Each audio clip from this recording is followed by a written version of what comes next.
So see, we are done with this section formula, and today our topic of discussion will be equation of a straight line. तो पहले हम लोग समझते हैं कि what do we mean by equation, because I mean this नहीं, ये तो तुम लोग के लिए तुम लोग फेमिलियर हो गए, पहली बार क्यों तुम लोग सुनोगे?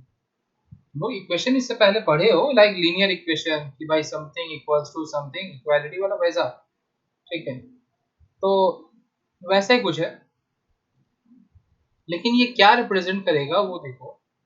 जैसे मान लो अगर कोई भी स्ट्रेट लाइन है ना, कोई भी एक स्ट्रेट लाइन है ना, कोई भी स्ट्रेट लाइन, अगर हम ये जो ग्राफ का सिस्टम ये ड्रॉ करते हैं ना हम लोग, इधर हॉरिजॉन्टली में एक्स एक्सिस और वर्टिकल में वाई एक्सिस, ठीक है, और फिर पॉइंट्स ड्रॉ करते हैं, मैंने बताया इसको कार्टेशियन सिस्टम बोलते हैं, ठीक है। तो ये कोई भी अगर स्ट्रेट लाइन अगर हम यहाँ पे बनाएं और इस पे हम कोई भी पॉइंट ले ले, कोई भी point, you take any point, तो we'll find some coordinates, certain coordinates of that point, x coordinate, y coordinate होगा ना इस पॉइंट का, ठीक है, इस पॉइंट का भी कुछ होगा कोऑर्डिनेट। तो हम लोग क्या देखने को मिलेगा, we will see कि ये जो x coordinate और y coordinate है, all of these points are sharing the same relation। बोलने का मतलब ये हो गया कि suppose this point is 4,7, ठीक है, this point is say 2,5 and this point is 1,4। तो एक कॉमन रिलेशन देखो यहाँ पे दिख रहा होगा, क्या दिख रहा होगा कि y coordinate is 3 greater than the x coordinate, दिख रहा है ना। तो अब इस लाइन पे अगर कोई भी पॉइंट हम ले लें, you take any point here, you will find that same relation, between this x coordinate and y coordinate, क्या कि y will be 3 greater than x।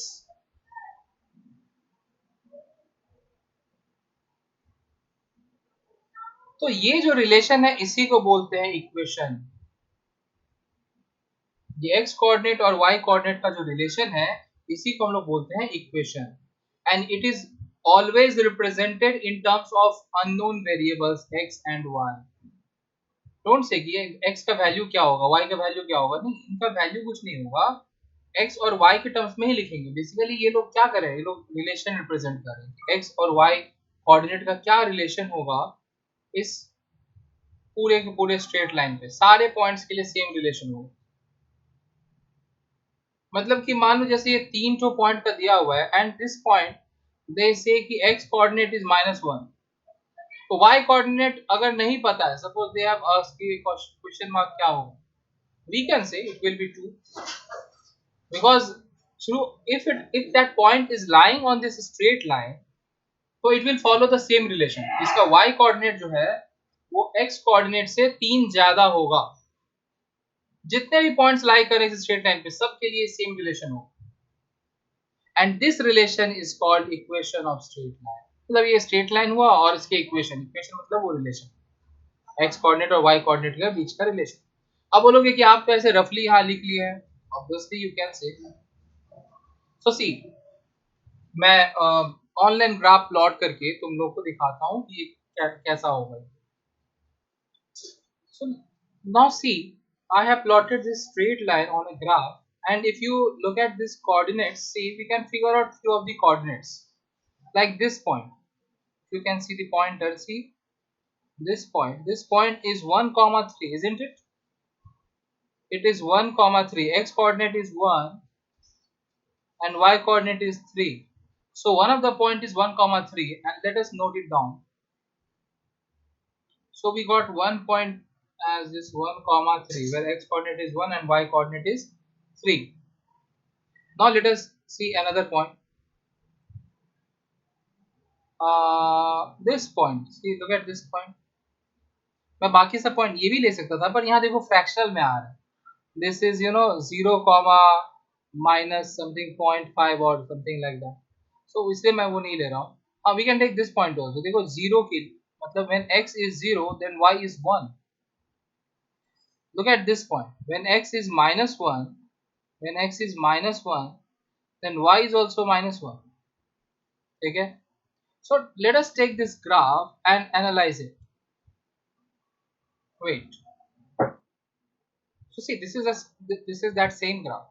ये एक पॉइंट है ना, ये वाला पॉइंट क्या है, देखो 1,3. So we have got one point as this. एक ये वाला पॉइंट का कोऑर्डिनेट्स हम लोग बोल सकते हैं क्या है, देखो दिस इज 0,1, 1,3, so 0,1. तो एट दिस पॉइंट इसका भी कोऑर्डिनेट्स हम लोग लिख सकते हैं क्या है, -1, -1.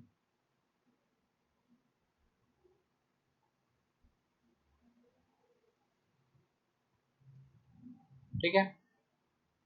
नेक्स्ट और भी कोई point, yes see look at this point, it is -2, -3, so -2, -3. तो हम लोग इस लाइन से 4 पॉइंट को हम लोग लिए हैं.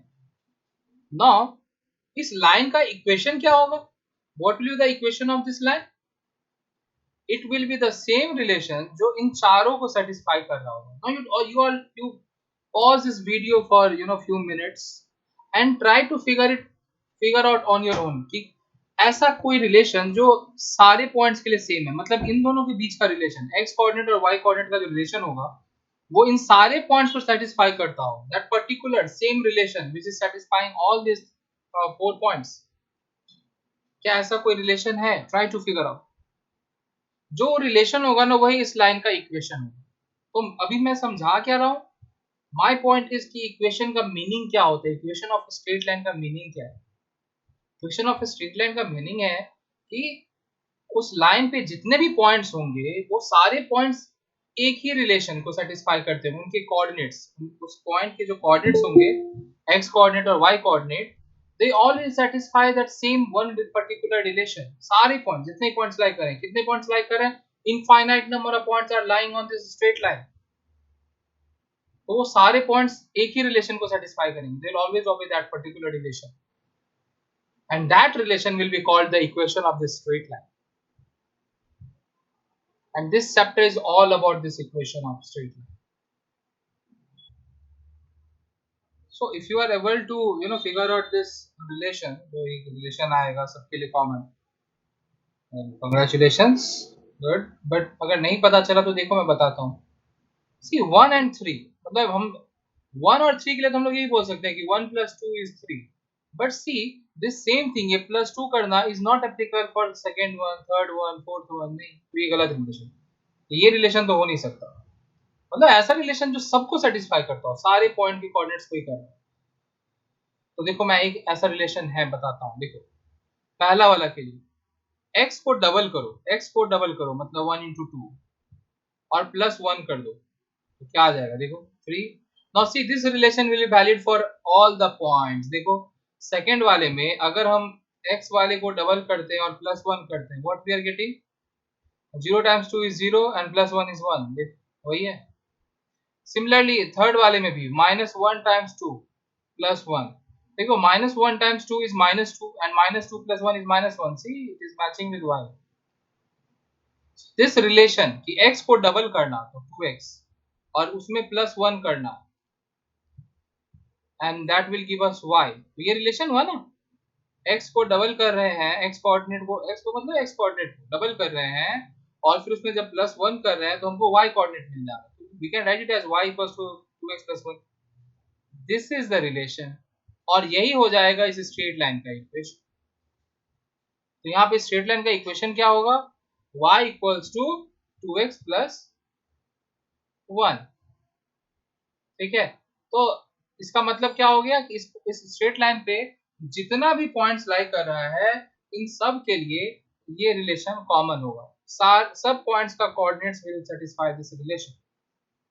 मतलब अगर हम तुमको बोलते हैं कि a point whose x coordinate is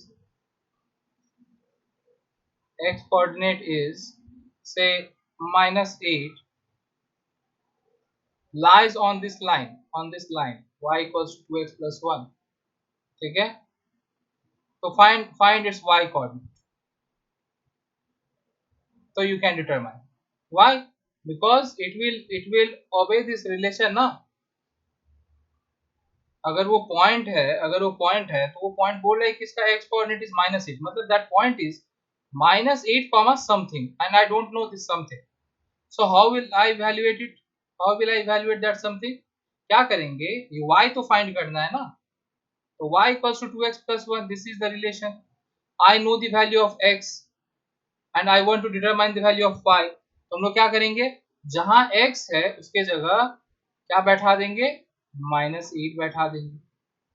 See, we are getting -16 plus 1 which is -15, मतलब कि पॉइंट क्या होना चाहिए था, -8 कॉमा -15.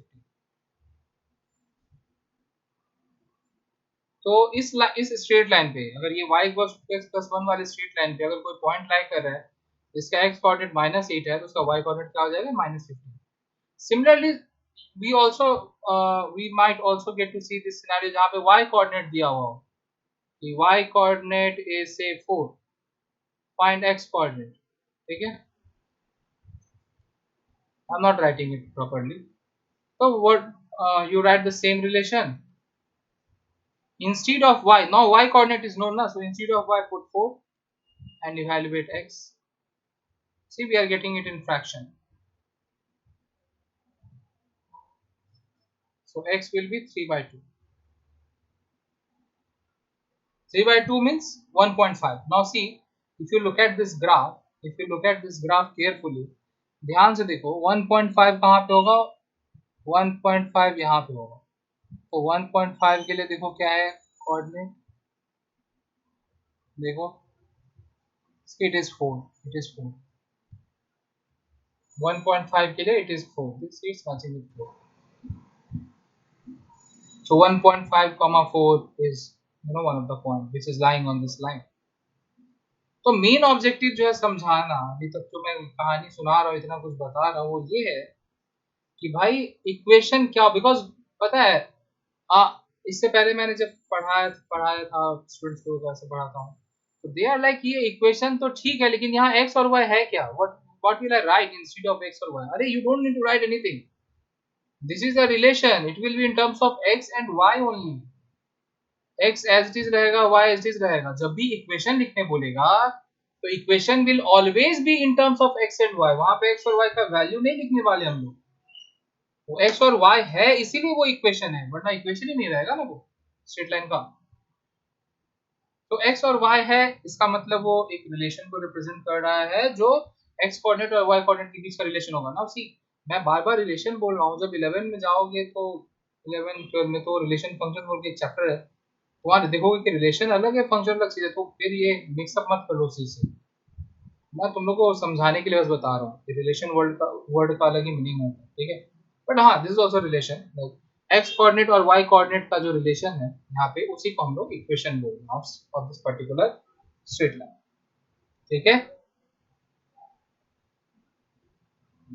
तो इतना देर हम लोग खाली यही समझ रहे थे कि equation of straight line actually होता क्या है. अब हम लोग जानते हैं कि जैसे देखो यहाँ पे ये 4 पॉइंट हम लोग को पता था, फिर भी हम लोग इक्वेशन नहीं निकाल पा रहे थे, ये रिलेशन नहीं निकाल पा रहे थे. तो हम लोग को सीखना क्या है इस चैप्टर में, यही सीखना है कि अगर हमको पॉइंट पता रहे या कोई दूसरा इंफॉर्मेशन पता रहे तो हम इक्वेशन कैसे फाइंड करेंगे. ये कैसे फाइंड करने वाला चीज ही हम लोगों को सीखना है, ये रिलेशन क्या होगा. देखो यहाँ इतना सारे पॉइंट्स मैंने दे दिया and I asked you to determine the relation, पर फिर भी सबसे नहीं हो पाया होगा वो.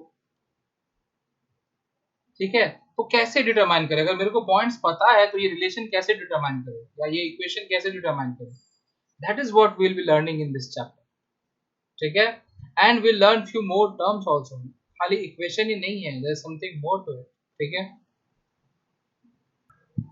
now see, not only these points which are lying on a straight line, not only they define a straight line. actually कोई भी straight line कैसे बनता है, कलेक्शन ऑफ पॉइंट, बहुत सारा पॉइंट्स अगर हम लोग लीनियरली ऐसे एक पर्टिकुलर डायरेक्शन में अगर हम लोग ज्वाइन कर दे तो स्ट्रेट लाइन बन जाए। ठीक, तो कुछ और भी पैरामीटर्स हैं स्ट्रेट लाइन के बारे में जो हम लोग पढ़ेंगे। क्या क्या देखो, एक ये स्ट्रेट लाइन है, एक ये स्ट्रेट लाइन है। देखो इन दोनों में पहला जो हम लोग को डिफरेंस दिख रहा है वो क्या दिख रहा है कि है तो दोनों स्ट्रेट लाइन ही and they are passing through different points. खाली एक कॉमन पॉइंट है, देखो ये वाला जो पॉइंट है ये एक कॉमन पॉइंट है जहां से दोनों पास कर रहे हैं, बाकी का पॉइंट्स दोनों का डिफरेंट है। ठीक है, अब देखो यहाँ पे हम लोग देखें तो एक्स एक्सिस से कितना दूरी पे है ये लोग, इस चीज को हम लोग मतलब कितना दूरी मतलब डिस्टेंस वाला नहीं, हम लोग एंगुलर मेजरमेंट करते हैं और उसको बोलते हैं inclination of the straight line. जैसे कि अगर हम ये पॉजिटिव डायरेक्शन मतलब एक्स एक्सिस का जो पॉजिटिव वाला है, इधर से अगर हम ऐसे एंगल मेजर करें तो ये जो एंगल आएगा, let us name this angle as से थीटा। ये थीटा सिंबल है, जैसे तुम लोग लेटर्स पढ़े हो ना, A B C D E alphabets है ऐसा। ठीक है, उसके बाद तुम लोग और सिंबल्स पढ़ा हुआ है ना कि भाई रेजिस्टेंस का सिंबल ओम होता है, ऐसा सिंबल्स पढ़ा हुआ है। वैसे ही समझ लो कि अल्फा में थीटा भी एक सिंबल है, nothing else, it's just symbol. ये मत सोचना अब ये क्या आ गया, थीटा बीटा क्या होता है, ऐसा कुछ नहीं, सिंपल। तो ये कितना एंगल, एंगल को यूजुअली हम लोग डिनोट करने के लिए सिंबल यूज करते हैं थीटा। थीटा ये इसका इंक्लिनेशन हो गया। वही ऊपर वाला जो लाइन है उसका इंक्लिनेशन क्या होगा, ये वाला दूसरा वाला। Suppose let us write it as theta 1 and this as theta 2। ठीक है, तो यहाँ पे दिख रहा है कि theta 2 is greater than theta 1। मतलब बोल सकते हैं कि ये दूसरा लाइन जो है इसका इंक्लिनेशन नाम देते हैं, ये L2 ये L1। L1 मतलब लाइन 1, L2 मतलब लाइन 2, नाम दे दिए, नहीं तो ऐसे समझने में हम लोग प्रोनाउन में बात करेंगे ये वाला लाइन वो वाला लाइन तो क्या समझोगे तुम लोग, इसलिए हम लोग नाम देते हैं। तो हम लोग क्या देख रहे हैं कि L2 वाला जो लाइन है उसका इंक्लिनेशन ज्यादा है कंपेयर टू L1। ठीक है, ये इंक्लिनेशन, इंक्लिनेशन मतलब क्या हो गया कि एक्स एक्सिस के साथ कितने डिग्री एंगल पे इंक्लाइंड है। अब एक्स एक्सिस के साथ देखो ये वाला एंगल भी है, this angle is also with X axis only but will not take that angle. कौन सा एंगल लेंगे, पॉजिटिव एक्स एक्सिस के साथ कितने एंगल से इंक्लाइंड है, विल टेक दैट एंगल, कि पॉजिटिव एक्स एक्सिस के साथ कितने एंगल से इंक्लाइंड है, विल टेक दैट एंगल। ठीक है, and this theta here, this theta will be called inclination of the straight line.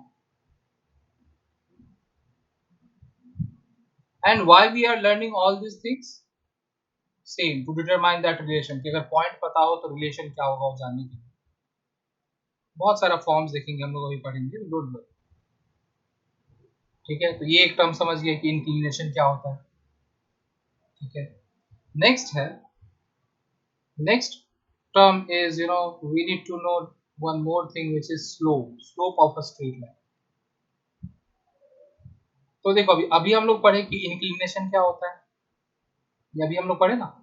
Now to determine slope you need to know the inclination. अगर आपको inclination पता है तो you can determine slope.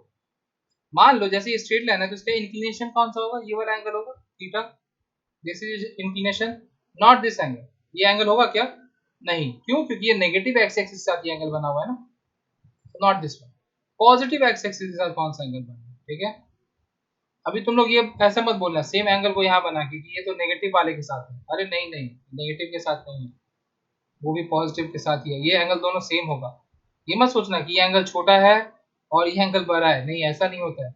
देखो दो straight line अगर है, दो स्ट्रेट लाइन अगर है तो ये एंगल जितना है उतना ही ये एंगल है, उतना ही ये एंगल है, एंगल नहीं चेंज होता है। ऐसा नहीं है कि ये लाइन ऐसा कर्व जो है बड़ा हो जा रहा है तो एंगल चेंज हो जा रहा है ना, ये थ्रू आउट सेम एंगल रहेगा। अगर ये 30 डिग्री है तो ये भी 30 डिग्री होगा, ये भी 30 डिग्री होगा, ये भी 30 डिग्री होगा और ये भी 30 डिग्री होगा।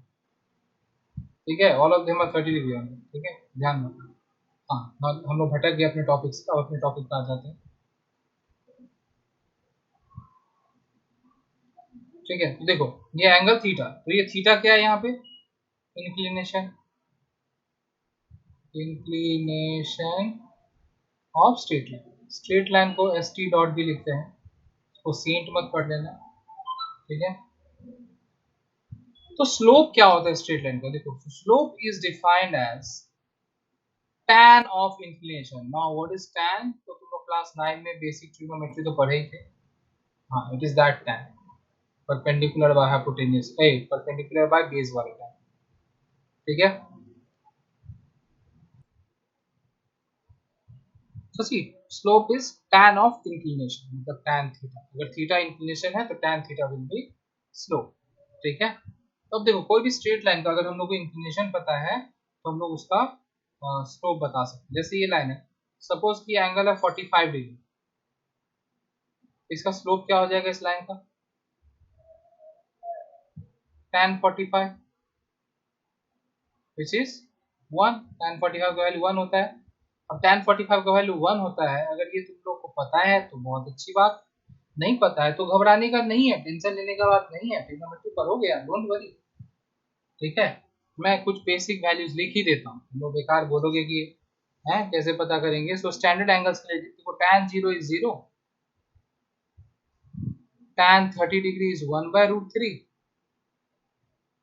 tan 45 डिग्री अगर रहा तो हो जाएगा कितना? 1। tan 60 डिग्री रहा तो √3, और tan 90 डिग्री रहा तो अनडिफाइंड, रादर से इनफाइनाइट। अब वो क्या है बाद में बात करते हैं, ये सिंबल क्या है वो अलग ही टॉपिक। ठीक है, बस ये याद रखो।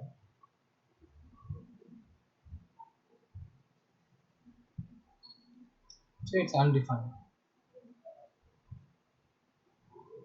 It will be close to infinite, but it's basically undefined, exactly at 90 degree. और वो बात का बात है, पढ़ेंगे बाद में, इतना डिटेल मत बुझाओ, बस ये बेसिक वैल्यूज कुछ याद रखें। ठीक है। तो चलो देखो, अब जैसे हम बनाते हैं ये वाला,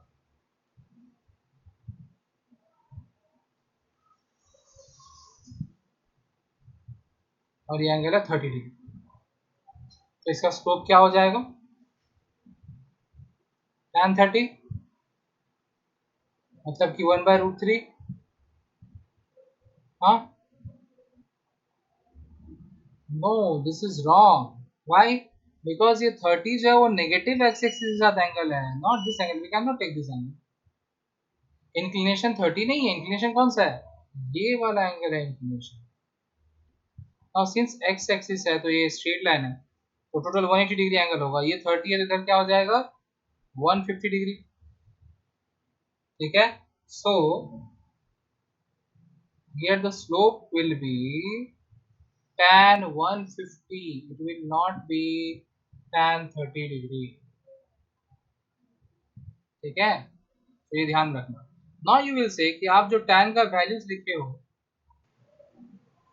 कि tan 90 तक की वैल्यू लिखे हैं, तो फिर tan 150 का वैल्यू कैसा होगा?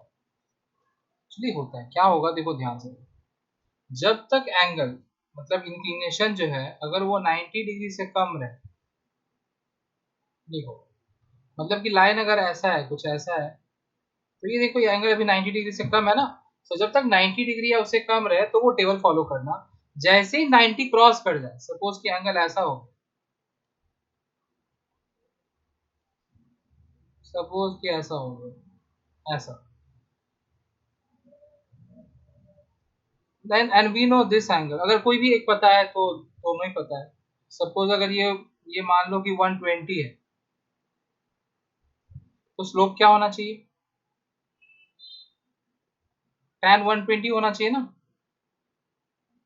ठीक है। तो अब tan 120 क्या होता है दैट वी डोंट नो, तो हम लोग क्या करेंगे, जब भी ऐसे 90 से ग्रेटर आ जाए ना एंगल, तभी ये काम करना। देखो ध्यान सुन लो, मैं बार बार बोल रहा हूँ, अगर एंगल 90 से बड़ा हो गया तभी ये काम करना है, वरना ये काम नहीं करना। क्या करेंगे हम लोग? दूसरा वाला एंगल लेना, ये वाला एंगल लेना। ये कितना है? 60 डिग्री है ना। सो tan 120 will have same value as this. So tan 120 has same value as tan 60, magnitude same होता है, बस साइन ऑपोजिट होता है, इसके पीछे माइनस साइन डाल दो। तो अगर अगर tan 60 का वैल्यू √3 था ना, तो tan 120 का वैल्यू -√3 हो जाएगा। ठीक है। सिमिलरली अगर मान लो ये एंगल है, सपोज लाइन ऐसा है and this angle is suppose 135 degree, इसका मतलब ये 45 डिग्री, तो tan 135 हो जाएगा स्लोप, ये हो जाएगा स्लोप इस स्ट्रेट लाइन का, ठीक है। तो क्या हो जाएगा माइनस tan 45, मतलब -1। तो याद रखना कि कभी भी अगर इंक्लिनेशन 90 डिग्री से ज्यादा है तो हमेशा स्लोप नेगेटिव आएगा, ठीक है। तो इफ द इंक्लिनेशन, अगर इंक्लिनेशन 90 डिग्री से कम है, देखो यहाँ तक अगर इंक्लिनेशन है 90 डिग्री तक, तो इट विल बी पॉजिटिव। जैसे ही 90 से ज्यादा हो गया इंक्लिनेशन, जैसे स्ट्रेट लाइन देखो 90 से ज्यादा हो गया ना, तो इसका स्लोप नेगेटिव होगा, slope will be negative. So if inclination is greater than 90 degree, slope will be negative, ठीक है। एंड अगर हम लोग बात करें x एक्सिस के इंक्लिनेशन का, let us talk about this axis, x axis and y axis. तो अगर हम x एक्सिस को देखें तो x एक्सिस खुद के साथ कितना एंगल बनाता है, कोई भी स्ट्रेट लाइन खुद के ही साथ कितना एंगल बनाता है, 0 डिग्री। क्योंकि अगर यहाँ से हम स्टार्ट कर रहे हैं और इसी को मेजर कर रहे हैं तो इट इज 0 ना, जब थोड़ा सा ऊपर जाएंगे तब ना एंगल बढ़ेगा, यहाँ पे तो 0 ही है। तो इसीलिए x एक्सिस का इंक्लिनेशन कितना है, इंक्लिनेशन ऑफ x एक्सिस कितना है, 0 degree. You can write it as this, inclination of x axis कितना है, 0 डिग्री। तो इसका स्लोप क्या हो जाएगा, स्लोप ऑफ x एक्सिस क्या हो जाएगा, tan 0 which is 0। Similarly inclination of y axis क्या हो जाएगा, you think, हाँ इट इज 90 डिग्री। ये देखो ना, ये x है और ये परपेंडिकुलर रहता है ना y, तो मतलब ये तो एंगल 90 डिग्री है। So inclination of y axis is 90 degree, तो स्लोप क्या हो जाएगा, tan 90 which is undefined।